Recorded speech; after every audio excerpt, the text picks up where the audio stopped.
Hey everybody, this is Jon Croft, and this is Cultural Warfare with Jon Croft. And Rebecca Croft is here. Hi. Isn't she lovely? Well, we did a good job today.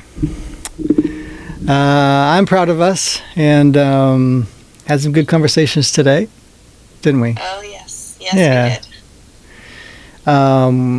We did. We didn't talk a lot about this particular subject today, but it's a subject that I think we've dealt with thoroughly, and it is what is keeping you from making your project. And when I say project, I really mean something like getting involved in making culture. And so that's making art of some kind. That's making a book, writing your book, making your art, making your music, making your film. And as I've discussed in the past with what making culture is, it's not just making art, right? It's also making things that filter our experiences. And art is one of those experiences. And so the filter is things like our institutions or our media or our community leaders who tell us what good art is, right? They're curating art. And so they are the ones who are having discussions with the community about what is good art, what is our culture. And so they are a very integral part of what our culture really is. So a lot of people, like they're a filmmaker or whatever, they don't always listen to reviewers. Well, you have to understand that those reviewers often are an integral part of ushering your art into becoming a cultural force. So without them, you often don't get heard, your art doesn't get understood or validated in some way. And so your art is ignored by the public. And that means it's not becoming part of the culture. So you can make all the art you want, but if you're not getting it talked about by the people in the culture, it's not really affecting the culture, is it? So this is a very integral part of culture creation, and you could say the first part of culture creation, because it's really part of digesting and understanding our experiences just as human beings. It's like your parents tell you what to think of this film. You watch this strange film and you're like, I don't understand this film. And your parents are explaining it to you, or maybe you go to school and your teacher explains what this part of history means, or you go to church and they explain what this part of the Bible means. And so all these institutions are telling you what to think and how to feel and what's right and what's wrong. And it's true, you might not believe them, but when you're young enough, you're going to probably believe most of what people tell you. This is an integral part of creating culture. This is what creating culture really is. It's when we have a dialogue about not just art around us and the beautiful things around us or the ugly things around us, but also about our experiences and what do those experiences mean. Yeah. Why did we fight in World War II? What's that all about? Well, the problem we're having now is that those institutions are telling lies about those experiences and are telling lies about what good art is and bad art is. And so this is very difficult then for a community, a people to use their filters well and so create good culture. If they're being propagandized to, in addition to that, now they have a lot of dishonest, inauthentic stuff that they have to wade through.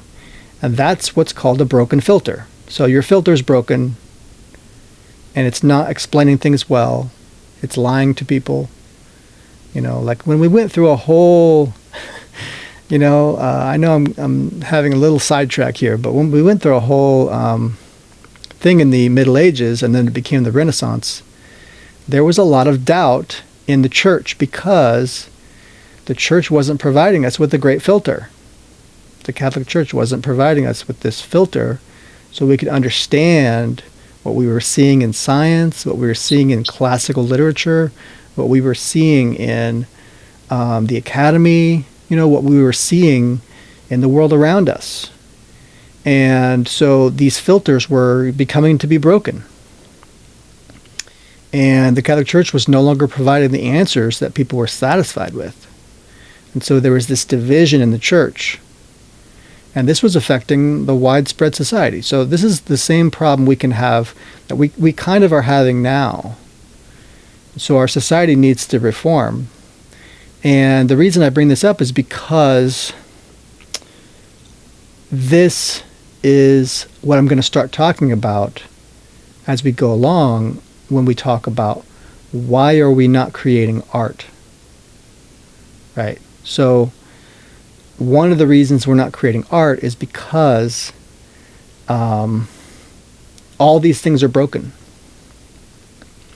So our society isn't listening to good content because we have broken filters. And those filters, those institutions who are supposed to tell the wider society what is good art are not doing that. So if you want to make good art, you're kind of lost right now. You're kind of like, I know that people are not going to watch this art. And I know if people do watch it, it'll be misinterpreted, right? And hated and ignored. So because the society is being lied to by these terrible filters, these institutions that are lying to everybody about what is good art. So whenever you see something good and sophisticated, people poo-poo it, right? They're like, that's dumb or whatever, right? Because they haven't been trained on what good art is, and so they just kind of believe whatever the reviewers tell them. So good, if the reviewers are telling you, oh, I didn't like this art because it didn't make me feel comfortable, you immediately know that's a broken filter. Immediately. So the fact that they're not telling you this, the fact they're not teaching you this about how culture and the arts works, again, means, right, you're not being taught correctly about how culture is created. You're being propagandized to. So, what's supposed to happen is that reviewers are supposed to go, oh, well, this is a meaty dish. Like, in other words, it's hard to figure out. Or it's difficult to eat and digest, right? This is not a bad thing whatsoever. In fact, often art is meant to be uncomfortable. It's meant to be. So the fact that we have so many people poo-pooing uncomfortable art, such as the church, or such as religious institutions around the country, or political institutions, or Hollywood itself, right? If they're telling you this, oh, this art made me feel uncomfortable, these people are not reviewers. They don't even understand that they're supposed to be curating art. And art is not meant to be comfortable for you. So that's not their job. In fact, their job is typically the opposite of that thing.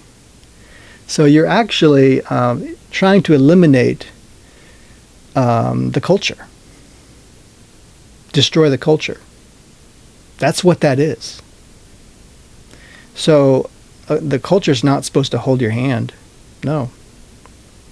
It's like a friend who tells you hard truths, right? That's a good friend, actually. You should listen to those people.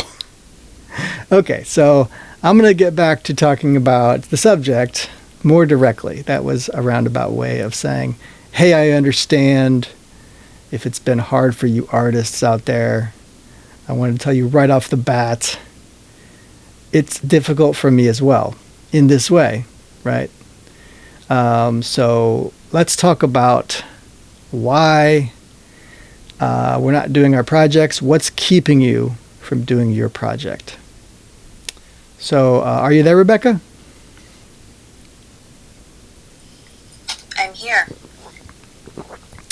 Do you want to know what's keeping me from doing my project? Yes. How did you figure that out? It's a sense of, well, for me, it's a false sense of not having enough time to do it. Oh yeah, for sure. Like, it's going to take so much time for me to get my head into it. And then once my head's into it, it's going to take so much time to get started on it. Yeah, yeah. But I think that that's just not true. Right. Well, it's like, me and you have both, in our own ways, struggled with normal Christian stuff like, when do I read the Bible? Or if I ever do during the day. Like, why should I read the Bible every day? It's hard to do that, right? We've struggled with these things. We've said we've said things like to ourselves, that as every Christian goes through this. We've said things like, this is not important enough to do every day, right? We've said things like, this is too difficult to do every day. It's such a big deal, like, and so important that it's just too much pressure, right? Like, so you go from one extreme to the other, right? You go from like, and of course, both of these things are pretty irrational. So you kind of have to admit that the Bible is true about these things, and that these hard things are like, first of all, the Christian life is equated to a race by Paul. It's equated to a war. It's equated to a lot of difficult things, right? Carrying your cross. Shoot, that's easy, right? What a picture. It's equated to so many things that are sometimes the most difficult things there are. So, I think even the race at that time, because there was the marathon, right? People knew about the marathon because of Greek culture. Well, I heard this recently. Maybe I'm wrong about this because I hadn't actually looked it up. But somebody said the guy who ran the first marathon died right after. I feel like I heard something like that. I'm like, that sounds believable. Because maybe it was a new thing. And I could see something like that being like, this is something that's important for us to learn because somebody died from this. We have to press into this and make sure we can run marathons. That's a very Greek response, I think. Well, there's another side of this too, though, and I hope you don't mind me saying this. Go ahead. But the Christian walk, the Christian experience, there's a few other references to it that I'm thinking of right now, one of which is, the Lord is my shepherd, I have no needs. I have no wants. He leads me to quiet waters and green pastures. He restores my soul. Right. In that example, it's a pretty easy existence. Yeah. And needs are met. The lamb is doing almost nothing. Like the sheep, that is speaking of its shepherd is just being led into good environments. Yeah, and I do feel that, but I think that there's something deeper there, and I think you're probably getting at this as well. I think that because I think the idea of resting in green pastures as a sheep, the work that sheep has to do, and there is a work. The work is to trust the shepherd. Right? That's what good sheep do. Yeah. And that's actually how you survive in that environment is because if you run off, right? If you run off when the shepherd's like, "Hey, eat over here in this green field." And you're like, "No, this looks like greener grass over there," right? Which is the analogy. Then you go over there and you realize, "Oh, I just disobeyed." And even if the grass is greener right now, you're not safe. You're away from your shepherd. So like, Right. should you really be resting and being calm? I don't think so. Like you have a reason to rest and be calm when you're in obedience to your shepherd and you're following them. So that gives you a reason to really actually have peace, because now you know you're being protected. And So that's really good too. I like that, because the other verse I was going to mention is, "Come to me, all you who are weary and heavy laden, and I will give you rest. yeah. Take my yoke upon you and learn from me, Mm. for I'm gentle and humble in heart, Yep. and my yoke is easy and my burden is light." Yep. So that just ties right in with Psalm 23. You know, when we're yoked with the shepherd, Mm-hmm. like you're saying, in obedience, there is an easiness to it. There's a restfulness to it. Mm-hmm. You know, so maybe it's in our perspective. Maybe if we have a different perspective on our creative projects. Yeah. Right. Well, totally. That's You know, what we're talking about, right? It's like remaining on the vine, right? When you remain on the vine, you produce much fruit. Yeah. I think a lot of people are looking for, like, they would call this real answers. Like, I want you to give me real answers. Like, how am I going to schedule my day? How am I going to do this? How am I going to do that? Right? So they want practical, you know, in your face kind of real answers, hard talk, you know, like that's what a lot of people want. Well, I'm one of those people that gives that. And the truth is, I'll tell you right now, a lot of people don't want to hear it. Like they say they do, but as soon as you give them tools, like you hand them tools, they're just like putting the tools down. This is not the tool I want. Like, this is not how you do this. Are you crazy? Yeah. Everything except, oh, let me grab this tool from you and, wow, thank you. And let's do this work. Like, let's get down to it. Right? And you don't see that a lot at all. Like, what I see is a lot of people who have excuses. And I mean, we'll get into that in a minute, because there's the whole other side of the coin. There's people who willingly want to do it, and there are legit things getting in their way. And then there's people who they don't understand that they're actually avoiding, right? They're avoiding the shepherd. So they don't know they're doing that. Yeah. You know, but one real telltale sign is that they're not in obedience. They're not doing the simple thing. They're not at rest, right? They don't have peace. And they have they're really good with excuses. They're like really good with, like, well, this other thing. You know, here's the reason I went over to the other grass on the other side of the field. It's a really good reason. Let me tell you about it. Like, I know exactly what's going on right now. Right? And I want to tell them, hey, you don't have to give me a reason. I already know. You didn't want to just accept, settle down. There are good things about sheep. Let me tell you. Sheep are not sheep are not that dumb. They're actually not that dumb. Thank you for saying that. They can be a little crazy, like a little bit like, woo, right? But they're actually not that dumb. And here's how they're smart. They're smart in who they love. They're smart in their loyalty. They're smart in their family. They're like, let's stick together. I know the sound of that shepherd. That's my shepherd. I just heard 10 other people, but I know that guy, right? Yeah. So they're very loyal, and at least we're supposed to be, right? But what does it say about the ones who are not loyal? Those are not sheep. The sheep are loyal. If you're not loyal, it's a sign that you're not actually a sheep. You're a goat. Right. So goats, the reason they say this about goats is not specifically because they're not loyal.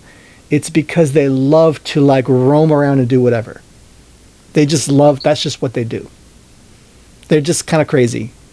Like they don't stick together.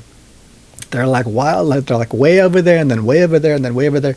And then you look and there's one on top of the roof of some house and you're like, what? That's goats. Right. That's goat. They're just like, they don't have any order. There's no order in their brain for like what they should be doing. No. Yeah. They're going to climb up that tree if they can't. Like if they want to, they're going to try dumb stuff, like really crazy dumb stuff. Yeah. So if you've been out in the boonies or you've been with farmers, you know this is true. It's those people who, and they think they're a sheep. Like goats actually do that. Goats hang out with a sheep, and they think they're a sheep. They're like, hey, buddy, you know. But if you notice, they actually don't act like a sheep. Yeah. That's kind of a telltale sign. Besides the fact that they look different for to us. It's obvious to us, right? But we can get to that more. But or maybe I just answered that because that's in a way it's a pretty simple answer. But the problem is you have to do what I've been doing recently, and it's actually very hard. It's disciplining yourself. Yeah. There's just no way around it. You got to like read the Bible every day. You've got to like do some exercise. You've got to like do some regular stuff that is good for you a little bit every day. You just have to make yourself do that. Yeah. And if you can do that, that's disciplining your mind and your body. And if you can do that, right, now you can start disciplining your heart to be obedient to the Lord. And so you can start, you're reading scripture, right? Well, you can start committing this to heart, like committing what this means and asking the Lord what this means. Yeah. And so because you have an obedient heart, you're going to start listening far better than what you were before. But let's get into the specifics of how important it is, right, that you get this project started and that you realize that all these things in your way, these obstacles in your way, are not really obstacles in your way. They're make-believe, right? So the hard stuff is the stuff like I just mentioned. It's the obedience to the shepherd, right? And if you can do that on a daily basis, which I know is hard. It's hard for me, what I'll have is these ups and downs. Like I'll be doing good for a week, and then next week something will really sideswipe my schedule, and then I won't be able to get back on that horse for a week. And then the week after that, I'm doing good, right? Like these kinds of things. And this kind of frustrates me because I want it to be like, I want to be consistent, and doing these things in and out of season. But it's I'll admit it, it's been hard for me to stay disciplined. It's one of those things that, has been difficult. But yeah. So I know what the answer is to that, at least. But there are things like, here's one thing I'm convinced about. I'm convinced that if we are saying things like, which I've done a million times, I've said this to myself, I've said, I don't have the resources, or I don't have the money, or I don't have the equipment, or something like this, right, to accomplish this goal. Yeah. And this is another make-believe obstacle. So what God does is he gives you what you need to get past a certain point, right? Yeah. And then once you learn that lesson, you're presented with a new make-believe obstacle, and you have to realize this is not something that's actually getting in your way, but you have to trust the shepherd and follow them to the next field where you can graze on that green grass. So, the reason that you're still in this field and you haven't moved past it is because you haven't learned the lesson yet. And so there's something God's given you, some resource that's already been given that you just haven't explored, you haven't used, you haven't yet, fully incorporated into your regimen to learn how to do this larger project. There's a larger project that you want to do maybe, but God has given you something small. And so instead of saying, oh, thank you, I needed this small thing first so I can learn how to do the larger thing, instead we like sometimes feel offended, or we ignore it and we say, well, that's not the larger thing. So then we just set it aside. And we might even be egotistical about it and say, oh, well, I can do this bigger thing. Why would I do this smaller thing? Right? Like, this is insulting. God, you said you don't give a rock to people when they ask for a gift, and here you are giving me a rock. And God's like, that doesn't look like a rock to me, man. That looks like something very useful. But maybe you're not seeing, right, the use of this thing I've given you already. So there's a thing already that you have. Like, for example, one of the things I struggle with at times is I struggle with the full process of filmmaking, in the sense of like, oh, there's all these visual moments in every scene, right? And people will teach you, but I haven't always done it, which is to make storyboards for every single scene. Honestly, I often won't do it because, to me, I think on a very practical level, like, let's just shoot the film, and then there's only going to be a few places the camera and the lights are going to go. So it's going to solve itself, essentially. That's kind of like the excuse I often make for like why I'm not spending an extra week before I shoot this film. I would rather just move forward and try to shoot it, But I think what that's led to is my visuals aren't always as good as I want them to be. They're often just kind of like, okay. They're okay. Like, if you see my short films on YouTube, the visuals look okay. They just don't look, really good. Yeah. And so this is something I want to get past. And so I what I need to do is fulfill that need. And this is just paper and pencil. I don't need a bunch of extra resources to do this, Right. So, like, I never thought of it as laziness, because I'm like, I'm going to shoot it instead. How's that lazy?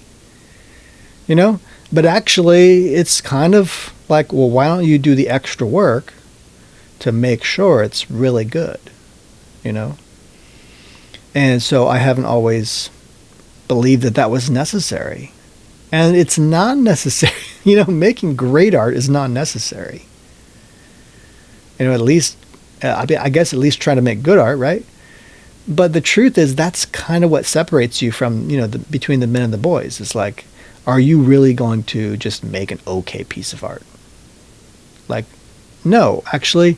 And so, these small things, if you think about it, like, people have not wanted to do small projects with me because they wanted to do something larger. And so we didn't work together then. And that's a shame. Like, and so if we had done this small project together, we probably would have already made a feature film already by now. But they probably thought about it like, well, why would I waste time doing this small project, making storyboards? Why would I waste time doing that? Like I've been saying, right? Yeah. Why would I waste time doing that when I could just shoot the film right now? And so this kind of impatience often makes it to where the work you do is just subpar, So this is all part of a process that God has for us, right? to actually achieve what we really want to achieve. Not just, oh, I want to shoot a film right now. Well, God wants your film to be really good. He wants your film to change things, to accomplish something, not just to shoot it. No, films are not just for shooting. They're for watching, for talking about, for changing the culture. That's what they're for. You know, this is not some kind of like, oh, well, I've got the money to do something I want to do, therefore I'm going to do it. It's not a vacation or something. No, a film is supposed to be a career. It's supposed to be part of the culture, right? And if you're an artist, you should be doing something like making art. And if you're not an artist, well, that's you hanging out, shooting a film because you can. Like, oh, well, I can do it, therefore I... No, the truth is, you don't climb a mountain because you can. That's actually... Some people believe that. They actually say things like that.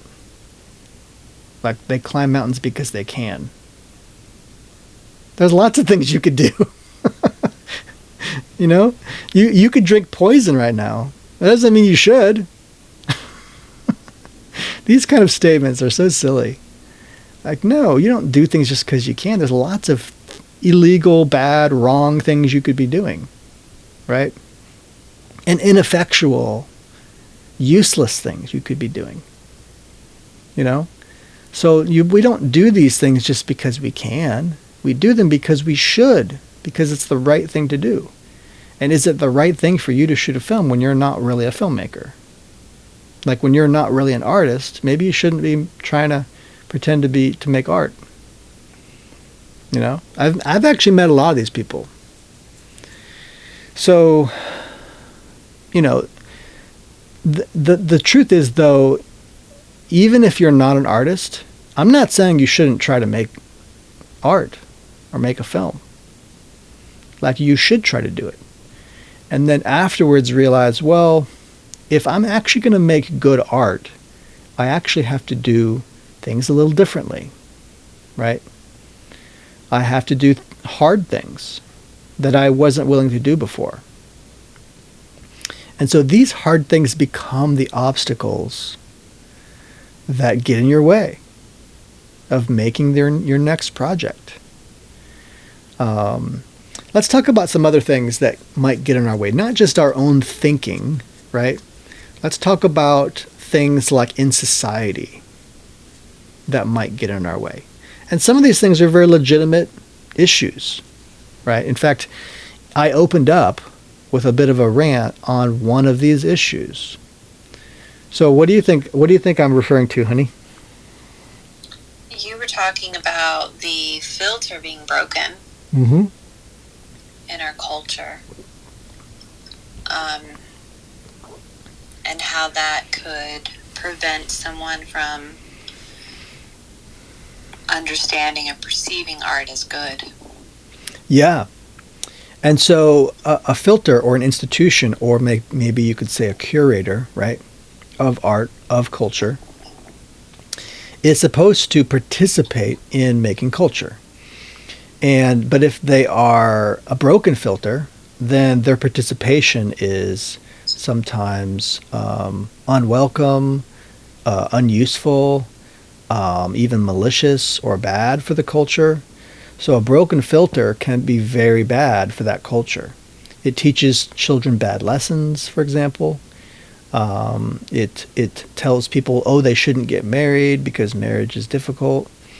It teaches people how to be bad wife or husband, right? It teaches pastors how to be bad pastors. It teaches all kinds of bad lessons in society. And so these generally come from bad filters, which is a bad way of thinking about life and art, right? So it's kind of an incorrect way of analyzing the world around us. And so what you're going to see if you're an artist then is a lot of obstacles that are legit obstacles. And one of those obstacles are these filters, right? Institutions that do not recognize your importance as an artist. or they elevate your work when your work isn't that important or relevant. So that's a bad filter, right? So you'll see a lot of bad art that isn't about anything, that doesn't edify people or unify society or culture. It kind of destroys the fabric of society. And so that's what we're seeing, like from places like Disney, from a lot of these companies in Hollywood who are virtue signaling, right? Which virtue signaling is by its nature inauthentic. Like it's not actual virtue, right? So that's a good sign that you've got a broken filter. So it's letting in things that are not so virtuous, and it's eliminating things that actually are virtuous. And that's what virtue signaling actually does. So if because you're signaling, it's like a humble person talking about how humble they are. Yeah. It's a joke, right? Because it's a broken filter. It's self-contradicting, right? And so the very logic, you're not even applying logic to what you're doing. There's no rationality to virtue signaling, right? You're just beating your chest like an ape. Like it's really not. It's not what Western civilization was built on at all. Like we're not built on that nonsense. So, humility has to be authentic. And when it's authentic, you're not seeing it. That's why you don't judge your neighbor. Because you just don't see the good they might be doing behind closed doors. That's why we're not supposed to judge our neighbors at all. That's what Jesus said. He's actually asking people to pray in their closet so you don't see it. And this provides a way for us to understand how we should never judge our neighbor, because we don't see the virtue that they have. We don't see it. So you can't judge your neighbor because of that. Right. So, all this virtue signaling junk doesn't come from something like Christianity, right? And so when I see kind of these, I don't even know if you'd call it progressivism. I guess it's wokeism or something. But like this kind of thinking where you feel like you have to virtue signal to your so-called friends. Again, they're called allies now, right? You're an ally.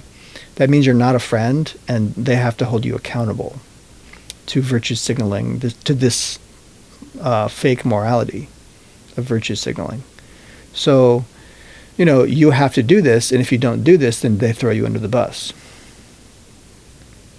This is like the Mean Girls club in high school or even middle school. It's not much more sophisticated than that. Like if you don't look as attractive as them, you get thrown under the bus. So are these really your friends? No, of course not. You need to surround yourself with real friends who withhold their judgment from you. They don't judge you so quickly, right? Yeah. You have potential to them. Like and if you guys go around beating your chest everywhere you go, it's like that's a good sign that that's not an authentic relationship, Yeah. It's like a threat held over your head, But so these are bad filters. These are bad ways of judging culture, of what good culture is. That's no way of judging art either. Art is far more intellectual and challenging than that. So you can't then interpret or curate art if you're doing that, because some of the greatest messages in art are some of the most subtle messages you'll find. Subtle art is some of the best art ever. And people that go around beating their chest everywhere are not living in the world of subtlety. Like they have no subtlety to what they're doing. So these are just bad filters. And then you have the purity test people who are like, they're not all necessarily religious, but they're the kinds of people that accept things at face value. They don't look underneath the surface to see what things are really about, right? So they don't care about the intention of an artist, because they probably doubt what the artist says anyway. Even if the artist says what their intention is, they're going to doubt what that is anyway. So they come at everything from an inauthentic place, and they believe everybody else is being inauthentic as well. So they're there as like a social they're there to detect social contagions and get rid of you if you're seen as not pure. And so this is also obviously a bad filter, right? Human beings are very diverse. We have different ways of communicating and thinking, and are to one person this is like, to one person cilantro is the best thing ever, and to another person it's like that's the worst thing, it tastes like soap. So you can't think that the filter, your cilantro filter, is about life. It's just not. It's about your preference for what you eat. It doesn't mean you should judge people harshly that like cilantro if you don't like it. That's silly.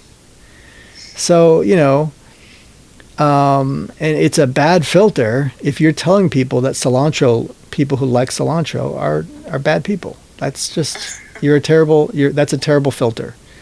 So because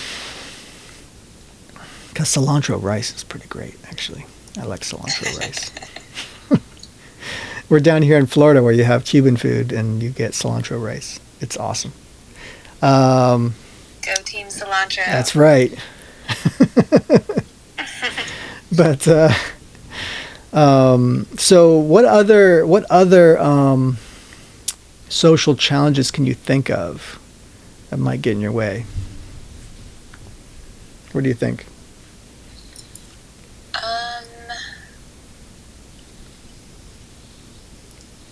I mean, you named a pretty good one there. At the risk of sounding like it's all in our head again, I would say, and maybe you already covered this, but I would say, this is basically what you said, was fear of man. Yeah. Which we can encounter in the church as well as in the world. Of course, yeah, of course. The world just has no reason not to fear man. Yeah. We have every reason to not fear man. Yeah, I mean, I guess, feeling like you don't have the resources, or perhaps having a higher standard than what you're actually able to achieve. Yeah, right. That could stand in your way. Yeah, that's often been an obstacle for me. That's often been, because I'm a high standards kind of artist. I've jumped feature films and all kinds of stuff just because it wasn't up to my standard. Yeah, you do have high standards, and I think that there's definitely a place for that. That's nothing to be overlooked. That's really valuable when you want to create something that's not just good, but something that could be even better, that could be great. Yeah. But I'm always inspired, like me personally, I'm always inspired by outsider artists, by people who, it's like they just have something to say that they feel like it just has to come out, and so they just pick up whatever they have lying around and create. And so, I really liked this isn't exactly outsider art, but I really liked the French New Wave films. Where it's a very, kind of handheld style. A lot of, as far as I could tell, it looks like a lot of voiceovers were done later. Yeah. And so Right. it's almost has a spontaneous feel to it. Mm-hmm. Where the director's like, we're just going to do this. And, they just picked up a camera and went for it. But then also, you hear about people like, like, I don't know, I love this kind of stuff. Like people out in the country who are like retired or, I don't know, for whatever reason, they just start painting things and they just start painting everything. They paint their house and then they have all this stuff in their yard that's just painted and then they write stuff all over it and they start making structures out of cement and they just keep creating and going and it's like, what are they really making and is this like, what is this? Like it's just kind of out there and weird, but yet they didn't let anything stand in their way. Like they didn't let their limitations stand in their way. They had some cement that they got at the Home Depot and they had some white house paint in a can and they just went for it and so I love those just pure expression those stories. Pure expression. Yeah exactly. I have to agree. I think those are generally good moments, I think. Even though some people can kind of scoff at that because they can be like, well, what and why were you doing this? And they're just like, I don't need a reason. And they're right. They really don't need a reason. They just wanted to give an expression. And that's, when you have that inclination, sometimes you have to listen to that. Yeah, absolutely. There doesn't have to be a larger kind of purpose behind it, except that you have this burning desire to express yourself through something.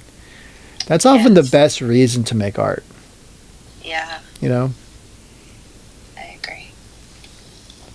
Okay, so one of the things I was thinking of was, when I was asking you was, like, things that can get in your way. If you are hoping to get some kind of social approval or help or a grant or a loan or like the studio to greenlight your project or something like this, right? Like some kind of like approval. If you're waiting and hoping for that, I think that's very common, Yeah. And also we have a lot of government program kind of stuff, corporate incentive kind of stuff that's like, we're going to help you. We're not going to help this other guy, but we're going to help you to make this project like underrepresented people, right? We're going to help you. And so then you can take advantage of this and make something. But some people, I think, just do that because they're being given the money. They're not really, or some, like, that's similar to what I was saying before. It's like they're climbing a mountain just because they can. Yeah. It's like, that doesn't mean you should be doing it just because you can. So I think there's a lot of people that are in the arts because they've been given some kind of approval by somebody. But that approval really wasn't based upon the fact that they actually made great art. It was based upon some other criteria. Like some of those parents that are like so supportive. They're like so supportive that they just shower support on their child, and it has nothing to do with if the child is actually any good at that thing. They're just like, I will support you in anything you're doing. And you have to love these people, but at the same time you have to go, wait a second, Mom, like, I appreciate your support, but do you really think I should be doing this? And it's almost like the answer they give you is like, has nothing to do with the facts. It's all just, well, I just love you. So, Yeah. like you can't help but love that and appreciate it back. Yeah. But at the same time, if you have higher standards for yourself in the sense of you actually want to make art or be a good artist that people will admire and pay, have a career, because your art is worth paying for, you kind of almost can't listen to that.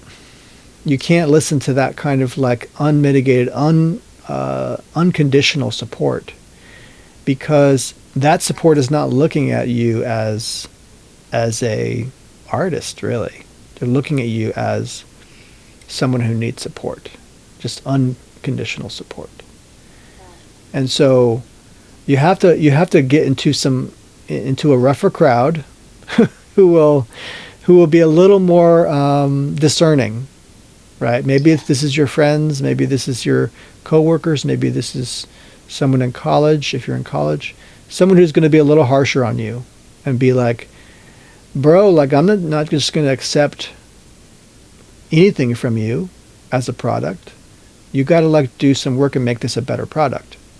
So I found that a lot in the local film community, where a lot of people actually won't look at their work with a critical eye, and they will kind of, as a result, their work won't improve. It'll just continue to be kind of like subpar work. And they'll believe it's good.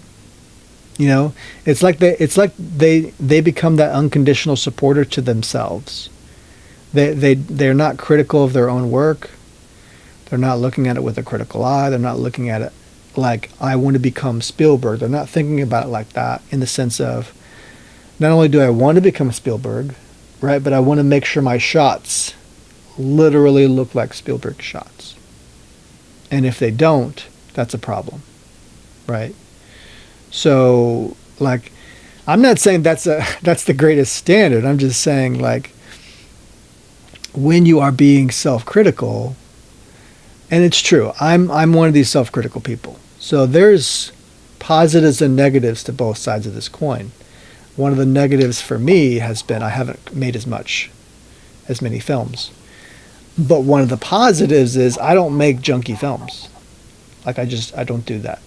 So, sure, you can look at my films and see problems with them. They have plenty of problems. I had to, I'm not such a purist in my self-criticism that I'm like, oh yeah, this film is perfect now. And if it's not, then I'm just going to delete it. No, like, I have some like reasonableness to my judgment of my own work. And I'm sure that these other kinds of people have some reasonableness too, where they're like trying to improve their work in some way, right? And maybe some scripts aren't good enough for them either. But like, there has to be a little bit more of a critical eye. And I think that these kinds of filmmakers who are less self-critical, they need to have people around them who are more critical, right? And they have to befriend them and say, well, let's have a conversation about my work and what makes it not as good. And why is that? And how do I get it to be better, right? And so they have to be open enough to be like, oh, so if this film wasn't good enough, how can we make a better next film? So you have to have that good friend who is your counterpart, right? Like, you're the one who's like self-critical, and they're the one who is less critical. They're like pushing you and being like, it's okay, and I understand what you're trying to do. Let's just keep making work, and don't get yourself down, right? So these two kinds of people are really useful together. I know that's basically saying you need to find a friend to help you, but that's another obstacle we want to talk about here. That's good advice. Yeah, find a friend. Yeah, and this is one really big point that I want to make for this entire episode, which is there is one really large obstacle to participating in culture that many people don't see. But it's looming large, and it's a very real complaint. And that complaint is that we don't have supportive communities behind us. So if you are an institution who criticizes work, you don't have this problem. Institutions are communities, right? They're like their own little small communities. Like if you're a pastor at a church, you have an institution around you. If you are a reviewer at a magazine, like, you have an institution around you. But who doesn't is typically artists. Artists, if they're not working in a place like Hollywood, if they're indie artists, the kind of artists that we need right now, right? The ones from outside of Hollywood who want to come in and change things and shake things up. These are the people who generally don't have community supporting them. And this is a very, severely impactful situation for a lot of these artists, I find. And the reason I say this like I know it is because I know it, because I know what this feels like. And I grew up in the church, and I grew up doing the arts. And so I felt both of these things. I found that in the art community, I wasn't accepted as a Christian, generally speaking. Why? Because I don't shut up about my Christianity. And then on the other side of the coin, it's also true. As a Christian, I didn't feel like I was accepted as an artist because I don't shut up about my art. So when you do that, when you actually are honest and authentic, you get shunned. So if you're not authentic, okay, well, you're fine now. You have a community. So the very people that need the community, or the very people that we need, which are the authentic artists, are the ones being shunned and not being given a community. So guys, we need to support authentic artists. Yeah. People that challenge us and don't make the kind of art we want them to make. Right? They make things that are offensive, but what those statements do is they are counter to the culture. They're trying to challenge the culture on its thinking. And they're trying to say things that would be good for, if you listened to the moral of these stories, it would be good for culture, for us to learn the lesson that they're teaching. So, I intend to have another episode where I talk about the kind of art we need more that challenges the culture. The kind of storytelling and art that can lead our culture into a better place, right?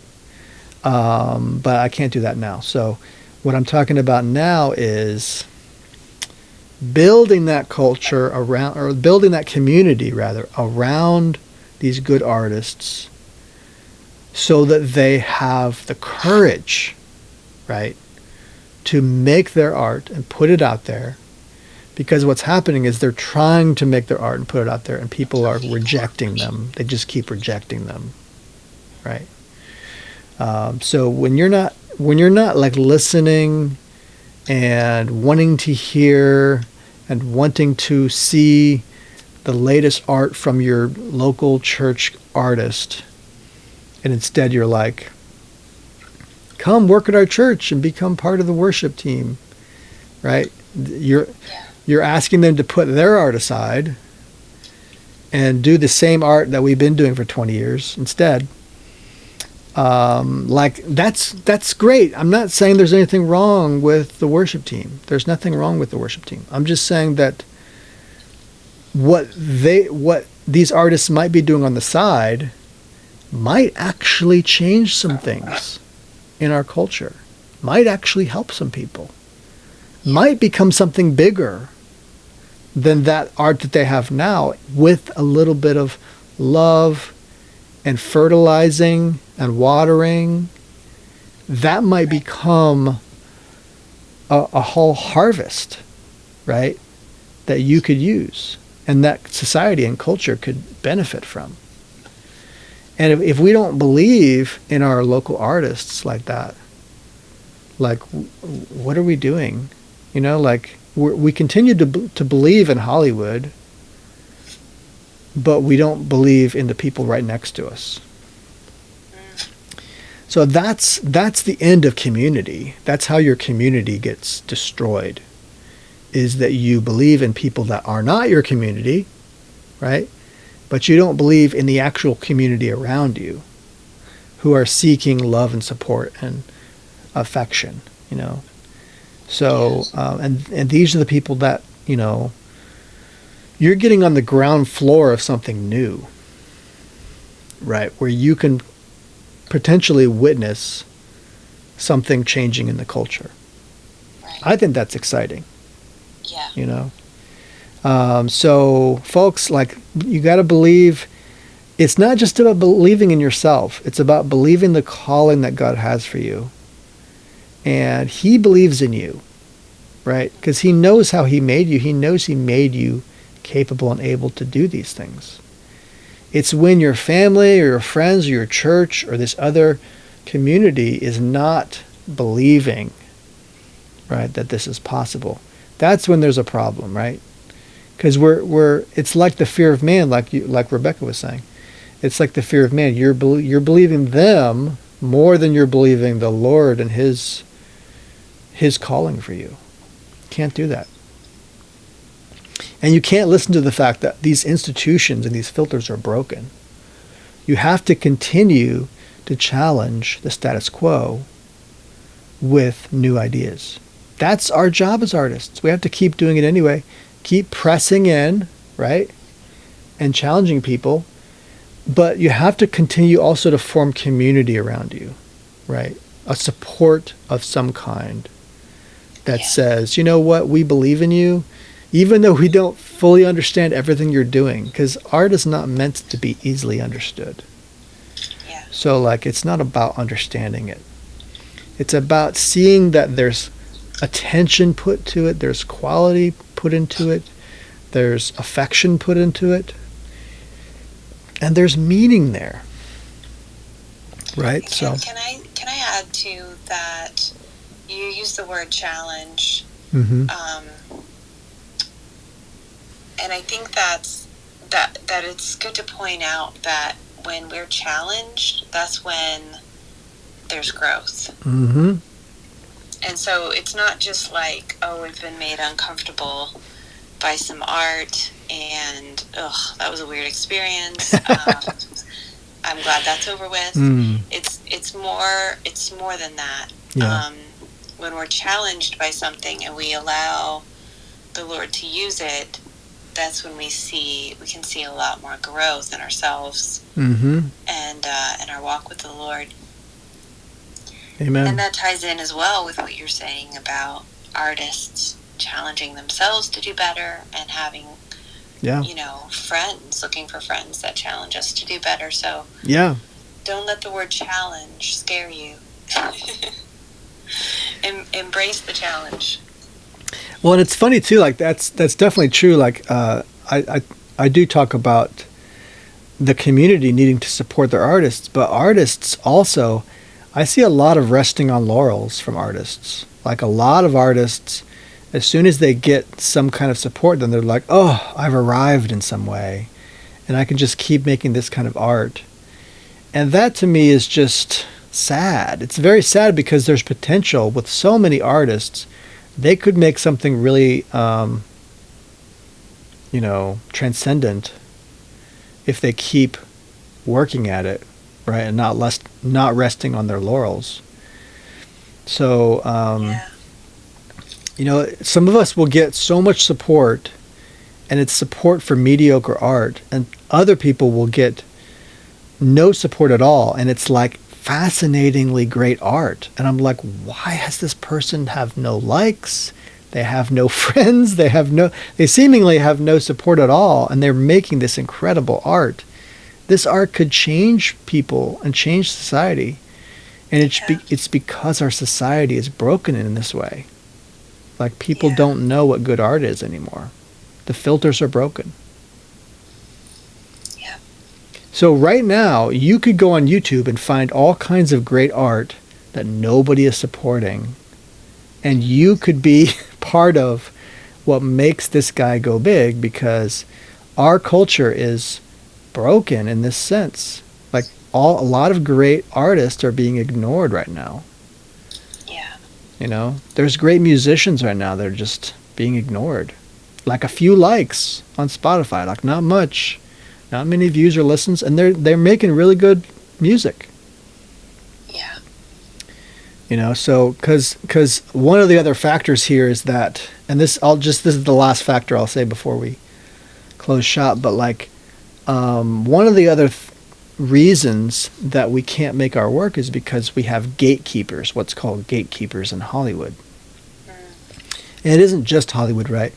It's like all these institutions that are broken and have broken filters, they're the ones who also have gatekeepers. And what those gatekeepers do is they have things that they like, and they let people in, they let artists through, right? So this is why I've always called it a filter, right? So they'll let artists through that their art, it's not even important that their art is good or not. It's some other quality that they have that makes them likable, right? To that person. So the gatekeeper, you know, they'll have like a lunch in Hollywood, or they'll have, you know, they'll meet this person and they like them as a person, but that has nothing to do with their art at all. Yeah. And so they will get a job based on if they're likable and if they play ball in some way with this person.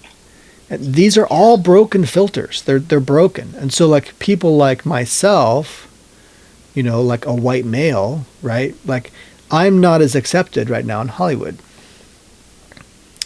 So like the Jim Crow South, right? Right now, Hollywood is like the Jim Crow South. And they're saying, they have signs up that say, you know, white males not served here. That's what we've got right now. And so the left has become the Jim Crow South. And they've become racists and bigots. And this is not controversial, folks. Like, there's articles on this right now all around the world. This is not surprising. You know, this is, if you go to Hollywood, this is why I'm not in Hollywood. If you go to Hollywood, you'll see this. Yeah.